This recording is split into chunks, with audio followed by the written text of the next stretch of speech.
Hello நண்பா, BSF ட்ரேட்ஸ்மேனுக்கான physical test வந்துட்டு இருக்குது. ஸோ ஃபிசிக்கல் டெஸ்ட் அட்டன் பண்ண ஸ்டூடெண்ட்டுக்கு அங்கே என்னென்ன ப்ராசஸ் நடக்குது, என்னென்ன டாக்குமெண்ட் கொண்டு போகணும், கிரவுண்டில் எத்தனை ரவுண்டு ரன்னிங் ஓடணும், ஹைட்டு வெயிட்டு செஸ்ட்டு எல்லாம் எப்போ மெஷர்மெண்ட் பண்ணுறாங்க, எப்போ நம்ம வெளியே விடுறாங்க, எப்போ நம்ம உள்ளே போகணும், ஸோ உள்ளே போகும்போது என்னென்ன டாக்குமெண்ட் கொண்டு போகணும் சொல்லிட்டு ஒரு சில ப்ராசஸ் எல்லாமே அட்டன் பண்ண ஸ்டூடெண்ட்டுக்கு தெரியும். ஃபிசிக்கல் டெஸ்ட் அட்டன் பண்ண ஸ்டூடெண்ட்டுக்கு தெரியும். ஸோ இதுக்கப்புறம் ஃபிசிக்கல் டெஸ்ட் அட்டன் பண்ண போகிற ஸ்டூடெண்ட்டுக்கு தான் இப்போ நான் சொல்லக்கூடிய இன்ஃபர்மேஷன் கரெக்டாக நோட் பண்ணி வச்சுக்கோங்க. ஸோ அப்போ தான் நீங்கள் செலெக்ஷன் போகும்போது அங்கே என்னென்ன ப்ராசஸில் நம்மளுக்கு ஃபிசிக்கல் டெஸ்ட் நடக்குதுன்னு சொல்லிட்டு நான் இப்போ சொல்ல போகிறேன். ஸோ கரெக்டாக நோட் பண்ணிக்கோங்க. ஏன்னா நீங்கள் செலெக்ஷன் போகும்போது உங்களுக்கு எந்த ஒரு ப்ராப்ளம் வராது. எந்த ஒரு டாக்குமெண்ட் மிஸ் ஆகிடுச்சு, இது எடுத்துகிட்டு போகல, ஃபோட்டோ எடுத்துகிட்டு போகல, இந்தமாரி ப்ராப்ளம் இருந்துச்சுன்னா அது எல்லாத்தையும் உங்களுக்கு கிளியர் பண்ணுறேன். இப்போ சென்டருக்குள்ளே போகும்போது என்னென்னா எந்தெந்த ஃபார்மேட்டில் உங்களை உட்கார வைக்கிறாங்க, எப்படி எந்தெந்த ஃபார்ம் ஃபில் பண்ண சொல்லுவாங்க, ரன்னிங் முன்னாடி ஒரு ஃபார்ம் ஃபில் பண்ணணும், ரன்னிங்க்கு அப்புறம் ஒரு ஃபார்ம் ஃபில் பண்ணணும், அதெல்லாம் எப்படின்னு சொல்லிட்டு நான் இந்த வீடியோவில் உங்களுக்கு சொல்கிறேன். ஸோ யாரும் வீடியோ ஸ்கிப் பண்ணாதீங்க, வீடியோ ஃபுல்லாக பாருங்கள். வீடியோக்குள்ளே போகிறதுக்கு முன்னாடி நம்ம சேனல் லைக் அண்ட் சப்ஸ்கிரைப் பண்ணிவிட்டு கூட பில் ஐக்கான் கிளிக் பண்ணிக்கோங்க. அப்போ தான் நான் போடக்கூடிய வீடியோ சொல்லக்கூடிய இன்ஃபர்மேஷன் உங்களுக்கு ஒரே நோட்டிஃபிகேஷன் வரும் நண்பா. ஸோ ஓகே நண்பா, இப்போது வீடியோக்குள்ளே போகலாம். ஸோ இப்போ ஃபஸ்ட்டு நமக்கு வரக்கூடிய டவுட் என்ன, சென்டருக்கு எப்படி போகணும். சென்டருக்கு எப்படி போகணும்னா கோயம்புத்தூரில் மோஸ்ட்லி நம்ம தமிழ்நாட்டு பசங்களுக்கு கோயம்புத்தூரில் தான் செலெக்ஷன் இருக்குது. ஸோ நீங்கள் எந்த ஊரில் இருந்தாலும் நீங்கள் அதோடய அட்ரஸ் என்னென்னா கருமத்தாம்பட்டி. ஃபஸ்ட்டு நீங்கள் போய் இறங்கியது கருமத்தாம்பட்டியிலேருந்து கிட்டாம்பாளையம் போகணும். அது ஒரு 4 கிலோமீட்டர். கருமத்தாம்பட்டியிலேருந்து கிட்டாம்பாளையத்துக்கு ஒரு 4 கிலோமீட்டர் வருது. கிட்டாம்பாளையத்துலேருந்து சென்டருக்கு, அதாவது நீங்கள் பிசிக்கல் பிஎஸ்எஃப் சென்டர் இல்லையா, அங்கே போகிறதுக்கு உங்களுக்கு ஒரு 2 கிலோமீட்டர். நீங்கள் நடந்தே போகலாம், இல்லைனா நீங்கள் அங்கேருந்து கருமத்தாம்பட்டியிலேருந்து ஆட்டோலேயே கூட அங்கே போய்க்கலாம். நீங்கள் பகலில் போனீங்கன்னா 20 ரூபா 30 ரூபாலே முடிஞ்சிடும். ஸோ நீங்கள் அன்டைம் நைட்டில் போகிறீங்கன்னா அவங்க அதிகமாக கேட்பாங்க. ஸோ நீங்கள் கும்பலாக ஷேர் பண்ணி ஆளுக்கு ஒரு 50 ரூபா வர மாரி பார்த்துக்குங்க. ஏன்னா அப்படி தான் என்னுடைய தம்பியும் செலெக்ஷன் அட்டன் பண்ணிட்டு வந்தான். ஸோ இது எப்போ நடந்ததுன்னா 29, 30, 31 நடக்கக்கூடிய செலெக்ஷன் ப்ராசஸ் பற்றி தான் நான் உங்களுக்கு டீட்டெயிலாக ஃபுல்லாக சொல்ல போகிறேன். ஸோ ஓகே நண்பா, ஃபஸ்ட்டு கருமத்தாம்பட்டிக்கு போயிட்டு அங்கேருந்து கிட்டாம்பாளையம் போயிட்டு கிட்டாம்பாளையத்துலேருந்து நீங்கள் பிஎஸ்எஃப் சென்டருக்கு ஒரு 2 கிலோமீட்டர் நடந்து அங்கே போகணும். நீங்கள் ஒரு நாள் முன்னாடியே போனாலும் சரி, அல்ல அன்றைக்கி நடக்கும்போது ரிப்போர்ட்டிங் டைமு 6 மணி இருக்குது. ஆனால் அவங்க 3 மணிக்கெல்லாம் உங்களை கூப்பிட ஆரம்பிச்சிடுறாங்க. ஸோ அது கரெக்டாக பார்த்துக்குங்க. உள்ளே போகும்போது ஆதார் கார்டு அப்புறம் அட்மிட் கார்டு. நீங்கள் போகும்போதே அட்மிட் கார்டு ரெண்டு செட் எடுத்துன்னு போயிடுங்க. அட்மிட் கார்டு 2, அப்புறமேட்டுக்காக அப்ளிகேஷன் ஃபார்ம். நீங்கள் அட்மிட் கார்டு டவுன்லோட் பண்ணும்போது அட்மிட் கார்டு டவுன்லோட் அதுக்கு மேலேயே அப்ளிகேஷன் ஃபார்மு அண்டு வியூ டீட்டெயில்னு இருக்கும். அது எது கொடுத்தாலும் அந்த அப்ளிகேஷன் ஃபார்ம் வந்துடும். அது ஒரு செட் எடுத்துகிட்டு போயிடுங்க.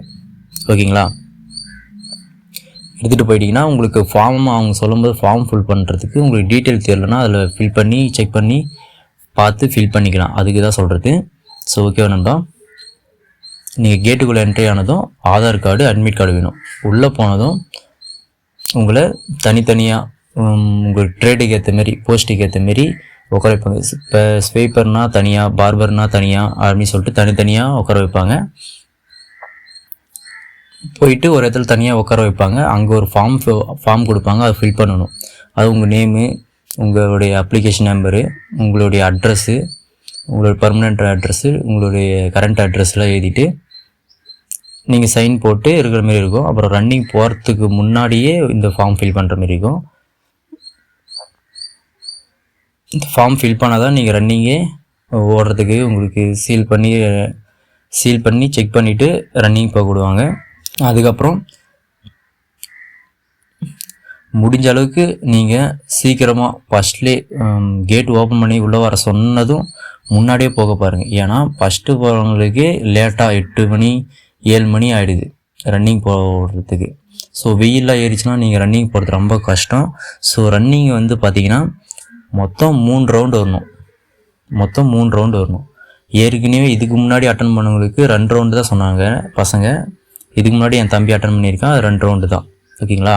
ஆனால் இப்போ வந்து 3 ரவுண்டு நீங்கள் 3 ரவுண்டு சுற்றி வந்தால் தான் உங்களுக்கு அந்த 24 மினிட்ஸ்க்குள்ளே நீங்கள் அந்த 3 ரவுண்டு நீங்கள் சுற்றி வரணும். 5 கிலோமீட்டர் கரெக்டாக கணக்கு தான்.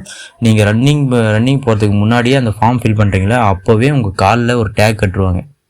2 கால்லையும் ஒரு டேக் மாரி கட்டிட்டு, அது சென்சார் மாரி நீங்கள் எவ்வளோ தூரம் ஓடி வர்றீங்கன்னு சொல்லிட்டு அது சென்சார் காமிச்சிடும். நீங்கள் எந்த டைமிங்குள்ளே வந்துடுறீங்கன்னு சொல்லிட்டு அந்த டேக் கட்டுருவாங்க. நீங்கள் ரன்னிங் ஓடி வந்து முடித்ததும் அந்த டைமிங்கு கரெக்டாக ஆஃப் ஆகிடும். நீங்கள் 3 ரவுண்டு முடிச்சு வந்தீங்கன்னா ஆஃப் ஆகிடும். அது வந்து நீங்கள் அதுக்குள்ளே வந்தீங்களா, டைமிங்குள்ளே வந்தீங்களா, டைமிங்க்கு அப்புறம் வந்தீங்களான்னு சொல்லிட்டு அது வந்து கரெக்டாக காமிச்சிடும். ஸோ நீங்கள் ரன்னிங் ப்ராக்டிஸ் பண்ணியிருப்பீங்கன்னு நினைக்கிறேன். ஸோ கரெக்டாக ஓட்டுங்க நண்பா. நிற்காம ஓடினாலே அந்த டைமிங் வந்துடும். ஓகேங்களா. ரன்னிங் ஓடி முடித்ததும் அதுக்கப்புறம் ஒரு 2 ஃபார்ம் தருவாங்க. ஒரே ஃபார்ம் தான் அது 2 டைம் எழுதுகிற மாதிரி இருக்கும். சரி, ஓகேங்களா. அந்த ஃபார்ம் ஃபில் பண்ணிவிட்டு ரன்னிங் ஓடி முடிச்சதுக்கப்புறம் நீங்கள் முடிச்சதுக்கப்புறம் உங்களுக்கு தெரியாது. அதுக்கப்புறம் உங்களுக்கு அனௌன்ஸ் பண்ணுவாங்க, நீங்கள் பாஸ் ஆகிருக்கீங்களா, ரன்னிங்கில் பாஸ் ஆகிருக்கீங்கன்னு சொல்லிட்டு.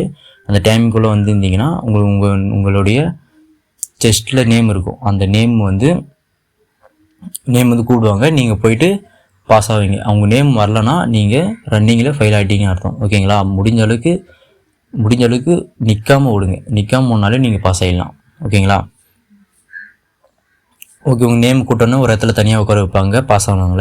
பாஸ் ஆனவங்களுக்கு தனியாக உட்கார வச்சுட்டு அதுக்கப்புறம் உங்களுக்கு ஒரு ஃபார்ம் கொடுப்பாங்க. அந்த ஃபார்ம் ஃபில் பண்ணிட்டதுக்கு அப்புறம் தான் ஹைட்டு, வெயிட்டு, செஸ்ட்டு. ஸோ ஓகேங்களா. ஹைட்டு வெயிட்டு செஸ்ட்டு மெஷர்மெண்ட்டு போவீங்க. அதில் பாஸ் பண்ணணும். அதுலேயும் ஹைட்டில் வெளியே வந்தவங்க இருக்காங்க, செஸ்ட்டில் வெளியே வந்தவங்க இருக்காங்க. ஓகேங்களா. இது 2த்தையும் கரெக்டாக பார்த்துக்குங்க. அதுக்கப்புறம் நீங்கள் ஃபில் பண்ணிங்க இல்லையா, பாஸ் பண்ணாங்க இல்லையா, அதில் ஒரு ஃபார்ம் வந்து அவங்க எடுத்துக்குவாங்க, ஒரு ஃபார்ம் உங்ககிட்ட கொடுத்துருவாங்க. ஓகேங்களா. அவங்க எடுத்துக்கும் போது அட்மிட் கார்டையும் சேர்த்து கொடுக்க சொல்லுவாங்க. இல்லைனாலும் நீங்கள் ரன்னிங் போகிறதுக்கு முன்னாடி ஒரு ஃபார்ம் ஃபில் பண்ணியிருப்பீங்க, அது கூட அட்மிட் கார்டு வச்சு பின் பண்ணி வச்சுருப்பாங்க. ஸோ ஓகே, 2 அட்மிட் கார்டு எடுத்துக்கோங்க. எதுக்கும் நம்ம கொடுத்துட்டு வர்றது நல்லது தான். ஓகேங்களா. 2 அட்மிட் கார்டு எடுத்துக்கோங்க. அதுக்கப்புறம் ஹைட்டு வெயிட்டு கரெக்டாக பார்த்துக்குங்க. ஹைட்டு வெயிட்டு கரெக்டாக வரலன்னா அவங்க மோஸ்ட்லி வெளியே அனுப்ப தான் பார்க்குறாங்க. கொஞ்சம் இது பண்ணிக்கோங்க. நீங்கள் SC ST இருந்தீங்கன்னா ஏஜ் ரிலாக்ஸேஷன் இருக்குது.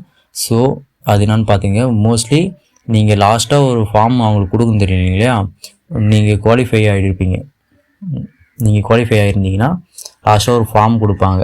அதை சைன் பண்ணி அவங்க உங்ககிட்ட ஒன்று கொடுப்பாங்க. அந்த ஃபார்மு தான் அதில் அட்மிட் கார்டு பின் பண்ணி அவங்களுக்கு ஒன்று தரணும், உங்ககிட்ட ஒன்று தருவாங்க. அதை எடுத்துகிட்டு தான் நீங்கள் கேட்டுக்கு வெளியே உங்களை விடுவாங்க. அது காமிச்சா தான் உங்களுக்கு கேட்டுக்கு வெளியே விடுவாங்க. ஸோ அது கரெக்டாக வச்சுக்கோங்க. அதுதான் நீங்கள் குவாலிஃபை ஆனதுக்கான சர்டிஃபிகேட். ஓகேங்களா. அந்த ஃபார்ம் தான் நீங்கள் ஃபில் பண்ணியிருப்பீங்க.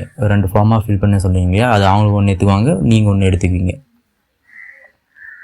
ஓகேங்களா. வெளியே வரும்போது அந்த பாஸ் காமிச்சிட்டு நீங்கள் எப்படி உள்ளே வந்தீங்களோ அப்படியே நீங்கள் வெளியே வந்துடுவீங்க. ஸோ அவங்க லேட் வந்து வெளியே விட்டுருவாங்க. நீங்கள் அதுவும் அந்த ஃபார்ம் வச்சுக்கணும், நீங்கள் குவாலிஃபை ஆன ஃபார்ம் வச்சுருக்கணும். ஓகேங்களா. ஸோ ஓகே, நம்ம ஹைட்டில் வெளியே வந்தவங்க இருக்காங்க, செஸ்ட்டில் வெளியே வந்தவங்க இருக்காங்க. ஓகேங்களா. அது கரெக்டாக பார்த்துக்குங்க. பாத்ரூம் பிரேக் கேட்டாங்கன்னா விடுவாங்க, அவங்களே கேட்பாங்க, விடுவாங்க. வேணுன்னா நீங்கள் கேட்டு கூட போகலாம், அதெல்லாம் எதுவும் சொல்ல மாட்டாங்க. ஓகேங்களா. உங்களுக்கு எதுவும் பயப்பட தேவையில்ல. கரெக்டாக ஓடுங்க, நிற்காமல் ஓடினாலே பாஸ் ஆகிடலாம். கொஞ்சம் ஹைட்டு வெயிட்டு செஸ்ட்டு இது 3த்தையும் கொஞ்சம் பார்த்துக்குங்க. ரன்னிங்கும் நிற்காமல் ஓடுங்க, அவ்வளோதான். இந்த ப்ராசஸ் தவிர வேறு எந்த ப்ராசஸ் இல்லை. ஓகேங்களா. ஆனால் ரன்னிங் ஓடும்போது அவங்க லேட்டாக வராங்க, முடிஞ்ச அளவுக்கு ஃபஸ்ட்டு பேட்ச்லேயே போக பாருங்கள்.